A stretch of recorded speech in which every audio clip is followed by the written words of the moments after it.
Judgement चलता आपकी तरफ से। नंबर 58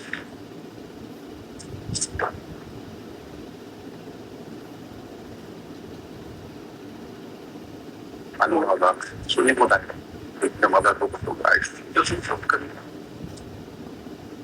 फिर विचार है अंदर से ले लेना भी किताबों की जरूरत पड़ेगी बॉक्स और आई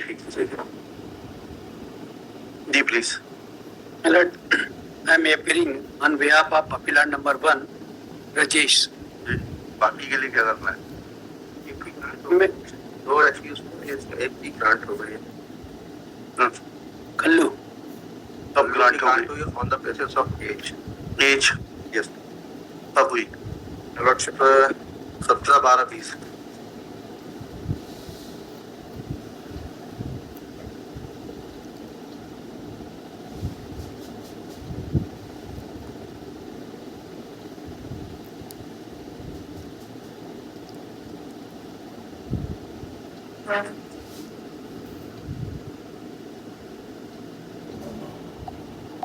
सॉरी 2 पैरा 2 ऑफ द इम्प्यूज जजमेंट। प्लीज। अभियोजन मामला संक्षिप्त यह है कि मृतक सेवक राम दिनांक 5/1/14 को लगभग 7 बजे शाम ग्राम सुवेंटसुर घर के सामने उसके पिता कल्लू के पास मजदूरी के 1000 रुपये मांगने गया। तो गालियां हैं। तभी अभियुक्त ब्रजेश डंडा से मारा तो उसके सिर में लगा। अभियुक्त कल्लू ने डंडा से मारा जो पीठ में लगा, वह गिर गया। तो अभियुक्त गण ने डंडे से फिर मारा जिससे सिर पीठ दोनों हाथ बाएं पैर इसमें चोटें हैं। Injuries are mentioned in para 18 of the impugned judgment matter. And I have a look at para 18. Yes. 6 injuries are there. आहत के सिर के पीछे तरफ फटा हुआ घाव 1.5 by 2.5 cm। आहत के सिर के बाईं तरफ फटा हुआ घाव। 2 इंजरीज हैं। हाँ, कॉज ऑफ डेथ पेट की इंजरी बता रहे हैं। कॉज ऑफ डेथ जो है वो उसमें आया पोस्टमार्टम में कि पेट में जो चोट लगी थी उससे डेथ है। अच्छा। और इसी के पैरा 19 में आया है जजमेंट पैरा में कि प्रति परीक्षण में स्वीकार किया है डॉक्टर ने कि उसके पेट के उसने पेट में आहत की कोई चोट नहीं पाई थी। ये para 19 of the impugned judgment. Doctor postmortem report में क्या लिखा है? पोस्टमार्टम रिपोर्ट में तो आया कि पेट की इंजरी से डेथ। आप पढ़ ले पोस्टमार्टम रिपोर्ट से एग्जिबिट। पोस्टमार्टम रिपोर्ट एक्ट बता रहे ये मींस Yes.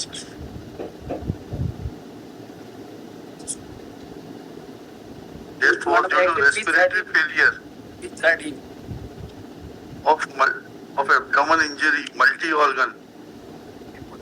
और पेट की चोट का भी हवाला है सर डॉक्टर ने जिन्होंने एग्जामिन किया है। P13 एंड P14 कौन डॉक्टर है ये? डॉक्टर श्रीमती केलू चेरियन। हाँ तो इनको एग्जामिन कराया है क्या? PW9 देखते हैं उनको भी जरा क्या कह रही है मैडम।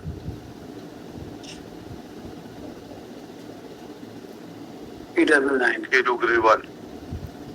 चलिए गैब्रियल है मेरे ख्याल से। अभी मृतक की मृत्यु पेट में आई चोट के कारण हृदय में श्वास गति अवरुद्ध होने से हुई। Para 5 the opinion para of the doctor.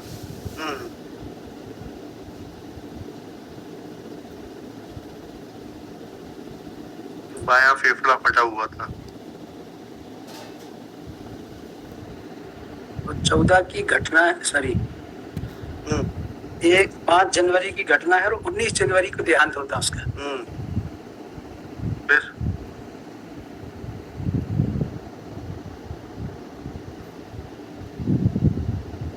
बाबूजी बरी होगा कंपैशनेट ग्राउंड पे दोनों का साथ में जाएगा। 22 साल का लड़का है। क्या कर रहे हैं? 5 इतने दिनों से जेल में है और ऐसा इंटेंशन नहीं दिखता है। इस पर case of prosecution has narrated in the. जो लड़का पैसे मांगने आया था वो तो इनका भाई हुआ ना? 1000 रुपए मांगने जो आया था। तो ऐसा लगता है sir some trivial dispute was there और वो ऐसा इस कैजुअल मैनर में हल्की सी मारपीट हुई। वो डॉक्टर उसने खुद कहा है उसके स्टेटमेंट पे आई विटनेस ने कि इसने कहा था कि अगली बार करोगे तो जिंदा नहीं छोड़ेंगे। ये मीनिंग देयर बाय कि उस दिन तो जान से मारने की मानसिकता नहीं अगली बार थी। का तो मौका ही नहीं मैंने उस दिन तो जान से मारने की मानसिकता नहीं थी। Intention was absolutely missing. कुछ है नहीं सर। है सर, इसमें अब कोई सिमिलर एक्ट में बेल मिल गई। सिमिलर एक्ट में नहीं मिली है, वही देख लिया नहीं हमने। नहीं, एक्ट तो सिमिलर एज को कंसीडर किया है, तो उनको 20 में मिली, हम 24 में। अगर आज हम ये कहेंगे कि वो गलत है तो उचित नहीं रहेगा हमारा कहना।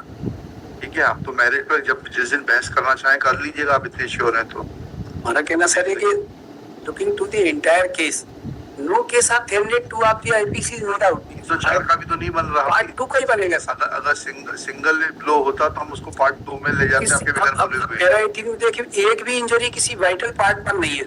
अच्छा, फेफड़ा फट गया, वो वाइटल पार्ट नहीं है। अब देखा था जिसने एमएलसी की डॉक्टर ने, वो तो कह रहा कि कोई भी पेट में या कहीं चोट नहीं थी मेरा 18 में। कौन है एमएलसी के डॉक्टर साहब? डॉक्टर सब मसूद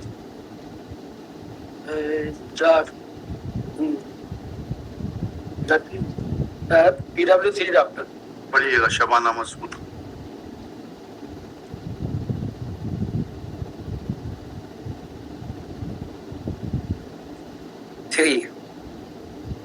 कमर में दर्द होना बताया।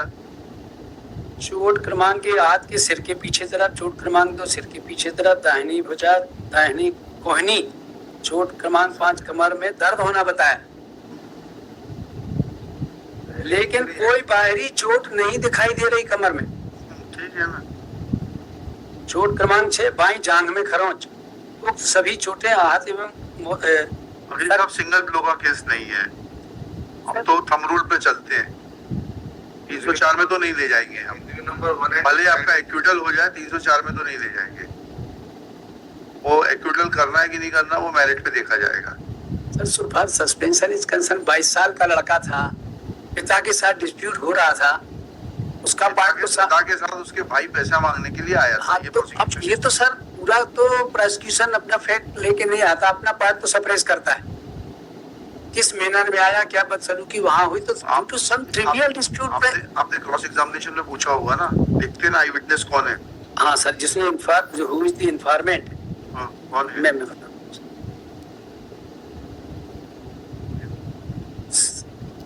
सेवक राम। ना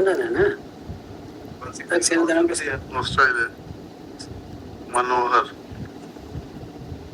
हाँ, FIR तो चूंकि वो 15 दिन बाद देहांत हुआ है उसका। 161 उसी ने लिखवाया है, FIR उसी ने लिखवाया। उसको 161 तो राइट डिक्लेरेशन पढ़ लिया जाएगा उसको। तो उसका 161 ही देख लेते हैं। देखते हैं ना 161 एग्जिबिट।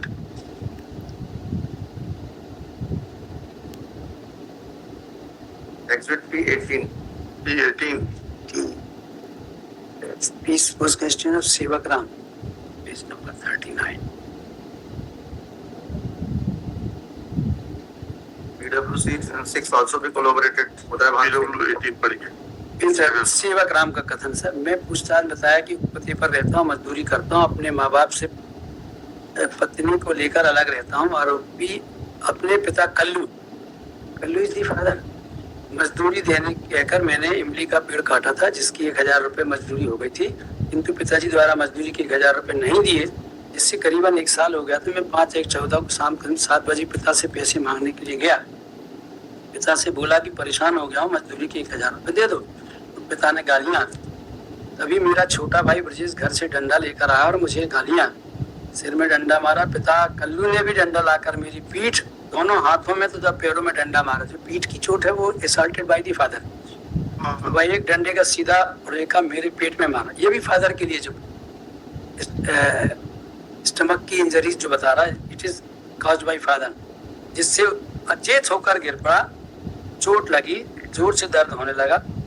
पत्नी गिरजाबाई दिनेश ने भी बचाव किया।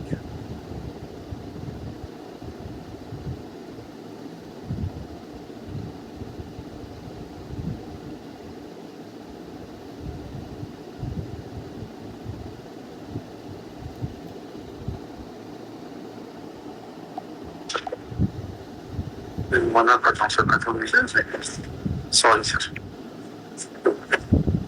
विरोधी On rivers are not inclined. जी Statement 161. जी वो जो ड्राइंग डिक्लेरेशन है उसको तो कहीं से छूट नहीं माना जा सकता। हाँ। तो हमारे खिलाफ तो केवल एक इंजरी सिर पे मार। कैंसिल कराने की एप्लीकेशन लगवा देते हैं। नहीं सर, ये नहीं कह रहा हूँ। नहीं, साल जेल में हो गए हैं। 5 साल हो गए, कितने साल हो हाँ गए? सर, 150 दिन जेल में थे हम। ड्यूरिंग ट्रायल ये पेरा जजमेंट पेरा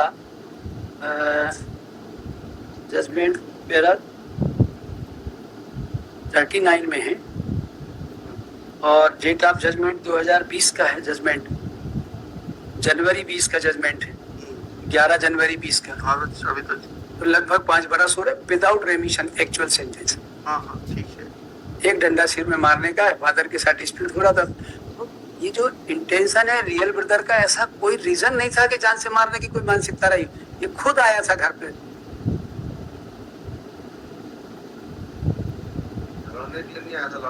पैसे मारे वो तो आया था, लेकिन आप लोगों ने अपोज क्यों नहीं की? फादर तो मेन एक्यूज्ड है। अरे आप जो हम आपके बात पूछ रहे हैं वो बताइएगा। फादर तो मेन है, फादर का क्यों नहीं अपोज किया आप लोगों ने? क्या अपोज किया है? बट आपके कोई पैनल लॉयर खड़े हुए थे? Yes doctor. और सिर्फ 67 की एज पे तो हमें समझ में नहीं आ रहा इज इट कहाँ ग्राउंड है ये? 60 लिखी है उसकी मेमो ऑफ अपील में, 60 लिखी है। 60 थी, हमारी 22 है। हाँ नहीं एक्शन समझना चाह रहे हैं इनसे सरकारी वकील साहब से। उन्होंने जो आर्गुमेंट किया है मैं बता देता हूँ। उसमें जो मेन पॉइंट आउट उन्होंने किया था वो किया है एज पर माय नॉलेज कि पीडब्ल्यू, ये जो पीडब्ल्यू 3 का उसको लेकर के उन्होंने किया है।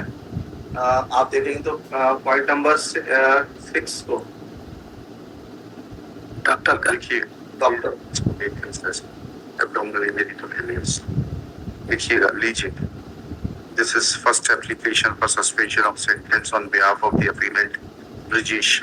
He submitted that main accused Kallu was granted suspension of sentence by the coordinate bench by the order dated 17/12/2020 on the ground of age of the appellant Kallu, whereas he is the main assailant, and in 161 statements deceased has mentioned that the injury which was caused into the stomach was caused by Kallu and not by the present applicant, full stop. Quarrel had taken place suddenly and the main accused is main actor is Kallu and not the present appellant Brijesh. 50,000 to sureties.